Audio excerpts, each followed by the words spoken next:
My boyfriend and I are in our early 30s. We've been together for several years, but he doesn't want to get married. So I found out that he's decided to take tennis lessons. I figured, all right.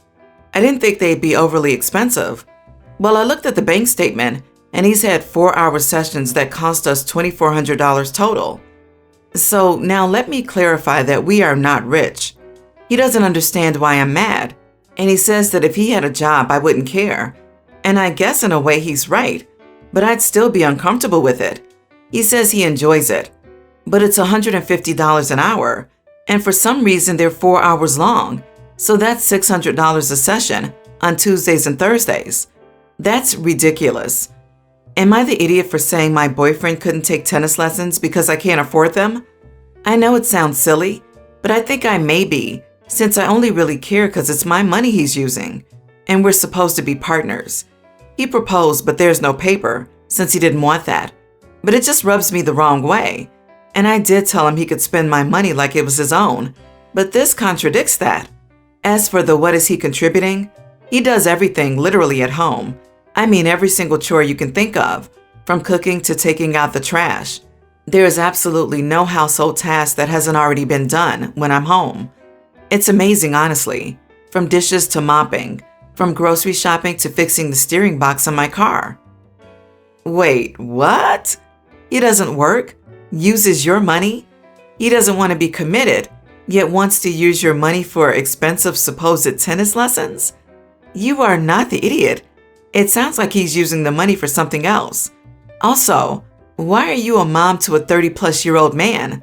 Dump this trash. Are you sure what he's paying for is actually tennis lessons? And it would help if you separated your finances. Yeah, you might not be bothered by the cost of the new hobby if your boyfriend had a job, but he doesn't have a job. Now, does he? But he's going off and spending that much without even mentioning it to you? Red flag, red flag, red flag. Yeah, this for sure. I'm a married stay-at-home mom. My husband's money is our money, and if either one of us spent that much money a week without discussing it with the other, we'd be having a very serious discussion. I also have my doubts that this is for tennis. If he wants to play, he can easily find a cheaper option. Honestly, I'm more concerned that you completely support a grown man who doesn't want to be married. Yeah, I can't get this mentality. You're going to ape out everything about marriage, but you don't want to commit? Like, there are a lot of benefits to being married legally, if nothing else. But he needs to clean up his act. Although, given the other details, I think OP will be grateful for not being married when she can dump his butt, because I don't believe for a second that he's paying $150 an hour for tennis lessons. OP, please verify that these are tennis lessons. Call the club. They should tell you there's no such thing as tennis pro/tennis enthusiast confidentiality. Because as a former tennis player, I've never heard of a 4-hour lesson, but I can think of a lot of adult businesses that use fake names for credit card billing. Everyone's the idiot here. Why is OP mixing finances with no contract, be it marriage or otherwise? He doesn't want to marry you, then he doesn't get to spend your money. Easy peasy. I can't even listen to her justify it because he does everything around the house. You live in a 1-bedroom apartment. She mentioned paying rent, so this is an assumption. Like, do you seriously think the amount of work he does is worth him not working and spending as he pleases? When there are kids involved, I view it differently. But she needs to open her eyes to how ridiculous this agreement she has is. Also, my friend hires a housekeeper to clean his 1-bedroom apartment once a week, and he pays about $150 for 1 hour of work. So homegirl could hire a housekeeper and dump him. Background: I, 30 female, have been working in a company, and last year, due to global issue, they announced increment and promotion freeze as a part of a cost-saving measure in exchange for no retrenchment, and they did keep the promise. However, this year, our revenue exceeded expectations with the gradual reopening, so there were rumors that promotion was on the table. I have always been one of the top performers of my department, not sales-based, so I tried to join the competition. However, seeing how driven my colleagues were, I chose to bow out. This is also partially because my colleagues have financial commitments, so needed the extra money. Whereas for me, I'm not married, have no children, and only have a mortgage. I earn a couple hundred extra every month from my trust fund. I use this for easier understanding. So recently, they announced the staff performance results and I got the promotion. This surprised me and I was happy. However, a few days later, I was investigated by HR for bribery and my promotion was put on hold.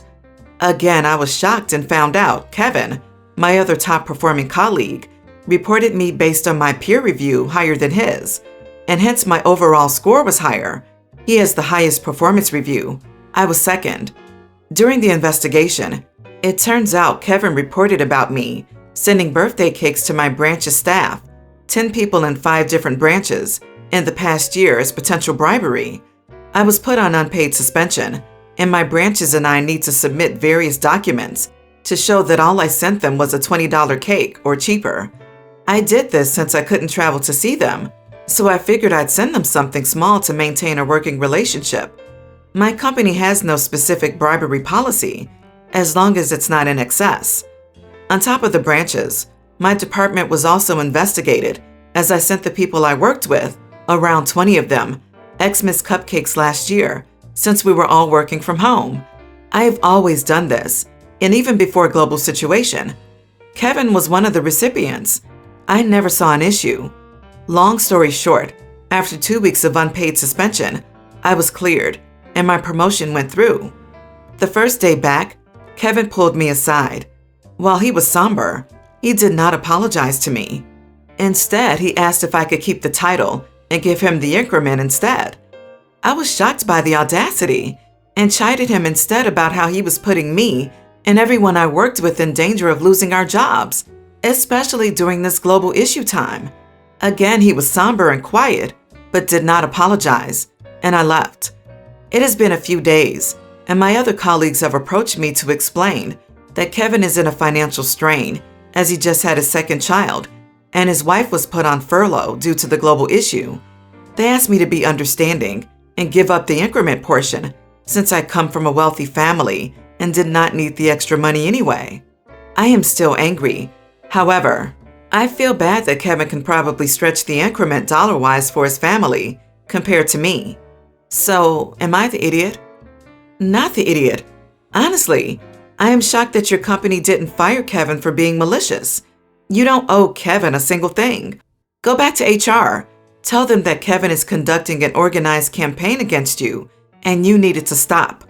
Also, stop feeling guilty about being recognized for your hard work. Maybe Kevin would have earned the promotion fair and square if he didn't waste so much time and energy acting entitled to it. And keep your eye out for other opportunities elsewhere, because any company that didn't figure out this was Kevin's problem and nip that in the bud is probably not a place you want to stay. And not only could that affect you here, but it could also affect your chances at jobs in other places later. Imagine going to a promising job interview when they say, "I'm really sorry, we did enjoy talking to you, but we just learned about your bribery investigation and are just not comfortable hiring you." Kevin should have been fired on the spot for making false claims, wasting company time and resources with this unnecessary investigation, and for generally being a super idiot. Take your money, enjoy it, and let Kevin deal with the consequences of his own actions. Not the idiot. This man intentionally reported you for nothing, hoping he would end up with a promotion. When it didn't work, he dared to ask you for the money? Do not give it to him. If he's having financial issues, he'll need to figure it out on his own. You're neither his family nor friend, and he doesn't deserve your help, especially after his horrific behavior. The petty part of me really wants you to tell him something like, "If I gave you that money, that could be seen as a bribe. Sorry," in a super cheerful tone with a smile. My 31 female ex-husband Larry, 33, married his mistress, Julia, 42, shortly after our divorce 2 years ago. She has a young teenage son, Alan. Our son, Cody, tween, doesn't really like Alan nor Julia. I've tried to encourage him to foster a relationship with her and Cody, but he's been pretty standoffish towards them, and I'm not going to force anything between anyone. Cody has been asking if we can change the custody agreement to him living with me full-time, and I've started the paperwork since he gave his reasoning. They're annoying, won't respect his boundaries, force him to spend time with Alan and Julia, when he doesn't want to, etc. Julia has called me since finding out about the upcoming changes and has asked me to consider her and her son. She says she can't have any more kids and that Cody is her chance to be a mother to another little boy and offer him love. She asked if I needed fewer people to love my son, but I told her he doesn't care for her the way she does. Finally, she relented and said that if I won't consider her feelings, then to consider Alan's, since he can't have another sibling naturally, and that I'm practically stealing his brother from him. She suggested I take Alan every other week, so the boys have time together. I told her I didn't care about Alan's feelings. He's not my kid, nor do I feel any obligation towards him. She called me heartless and said she hoped I experience what she has and couldn't have another kid. I'm already pregnant with my current boyfriend, and I know she knows this, so I know she said it out of hate and spite. My ex doesn't have the gall to oppose me after his affair, but has voiced his anger at me taking Cody full time. I haven't heard much back, but her social media is full of posts about how infertile mothers have it the worst, and stepmothers are looked down on. Am I the idiot here, though? Not the idiot. The nerve of the side piece to come at you like that. Like, ma'am, you slept with my husband, and you want me to care about your kid? If Cody says he's unhappy over there, she will do what's best for her son. That doesn't mean he still can't visit his dad on the weekends. The mistress can play house on the weekends. LMAO, like, give me a break. I'm willing to bet that this has very little to do with her not having more children and trying to use Cody as a replacement, and very much to do with the fact that when OP gets full custody, X will have to pay more in child support, which means there will be less money than she can spend on Alan and herself. Not the idiot at all. She seems bitter and toxic, even more so considering she was your husband's mistress. And now the homewrecker wants you to take her feelings into account? I take screenshots of everything to show the court. Alan isn't your son, nor part of your family, and you have no obligation to babysit him. That's her prerogative if she chooses not to have more kids, sooner, or even to adopt. There are plenty of kids looking for a home if she wants Alan to have a sibling. Also, be careful what you say to both of them, as they may guilt trip your son and pressure him to recant. My nephew-in-law's young child, mother, sister-in-law 36, passed away over a year ago, and my husband has been taking over his care ever since. By the way, nephew lived with my father-in-law and mother-in-law, and my husband was always there. He loves kids and can be overprotective of nephew so much he constantly get worried about what nephew's doing and what he's eating at in-law's house. 2 months ago, he decided to take him in to live with us. He didn't consult me first, assuming I wouldn't mind, and I didn't, but still some conversations needed to be had, especially after he fought my in-laws to take nephew in. I had no issue taking part in his care, but since my husband is not working, he's the primary carer. I noticed my husband's been expecting me to do things for my nephew that we didn't agree on, and things that weren't a necessity. Not like feeding him, but stuff like taking him to play at the park or buying him toys. I'm working and busy. Still, my husband says I should do these things so I can establish a bond with nephew. The bond is already there, so I don't get what he meant until he kept asking me to be my nephew's mother. Days ago, I was in the middle of my shift at the clinic when I got a call from my husband asking me to sign off and come home immediately. I asked if nephew was okay, but he kept saying, "I'll tell you when you get here." So I had another nurse cover for me for 1 hour, then rushed home. I opened the door and saw nephew watching TV and my husband dressed up. I asked him, and he said he needed me to stay with nephew because he had to catch up with his old friend for dinner before leaving the state. I was floored. I asked why he didn't mention the dinner, and he replied it's been planned for days, but he didn't ask me because he knew I'd say no. I argued with him and said I was going back to work and he could take nephew with him, but he said he couldn't as this was not a child-friendly restaurant and begged me to do this favor for him, to say goodbye to his friend. I said I wouldn't skip work and needed to go back immediately. I walked out mid-argument and drove back to the clinic. I got off work at 8 p.m. and found my husband home with an angry look on his face. I wanted to talk about it earlier, and he said save it.